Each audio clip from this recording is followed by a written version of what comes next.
आने वाली 30 दिसंबर को सोमवार के दिन अमावस्या का योग है, इसलिए यह सोमवती अमावस्या है और ये तिथि बहुत ही मुश्किल से आती है और बहुत दुर्लभ होती है।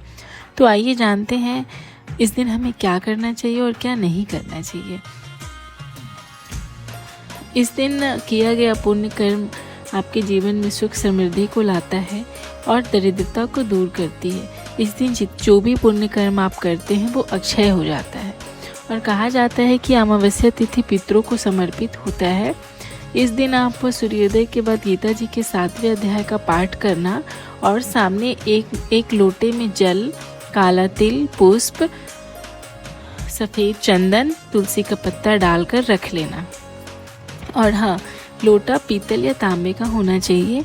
और एक बात, इस दिन अमावस्या है तो आप तुलसी का पत्ता और फूल तोड़ने से एक दिन पहले ही तोड़कर आप रख लें, क्योंकि इस दिन अगर आप कोई भी किसी भी प्रकार का पत्ता या फूल तोड़ते हैं तो ब्रह्म हत्या का पाप लगता है।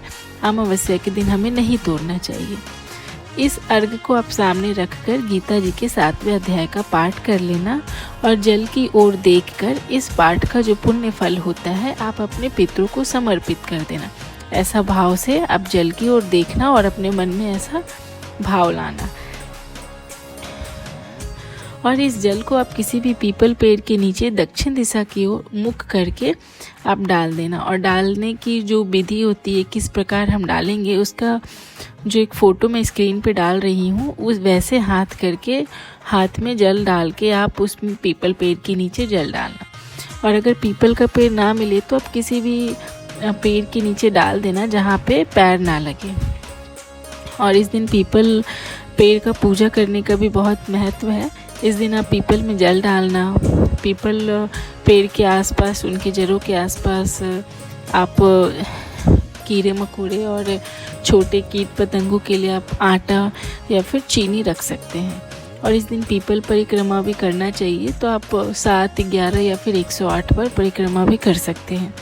और इस दिन तुलसी पूजा का भी बहुत महत्व है और तुलसी माता का आप परिक्रमा भी कर सकते हैं, वैसे ही जैसी आपकी सुविधा हो, 7 बार, 11 बार या फिर 108 बार। तो इस दिन तुलसी परिक्रमा करते हैं तो दरिद्रता का नाश होता है। और इस दिन सोमवार का दिन है और अमावस्या साथ में पड़ रही है, तो ये दिन बहुत ही महत्वपूर्ण होता है। तो इस दिन महादेव पूजन का भी बहुत ही अच्छा संयोग होता है। तो आप सुबह में भी महादेव पूजा कर सकते हैं, जैसे मंदिर में जाके जल, प्रसाद, फल फूल अर्पित कर सकते हैं और दिया जला सकते हैं। और सेम आप शाम को भी कर सकते हैं। और इस दिन किया गया दान अक्षय हो जाता है। इस दिन आप किसी भी प्रकार का दान कर सकते हैं काले तिल के साथ। मीन्स अगर आप कुछ दान कर रहे हैं तो उसमें काला तिल डाल के थोड़ा सा दान कर सकते हैं। इसका जो फल होता है वो अक्षय हो जाता है। तो अगर आपको कोई भी किसी भी प्रकार की संशय हो तो आप हमें कमेंट कर सकते हैं। और जो डेट और टाइमिंग है वो स्क्रीन पे ऑलरेडी लिखी है, तो आप वहाँ से देख सकते हैं।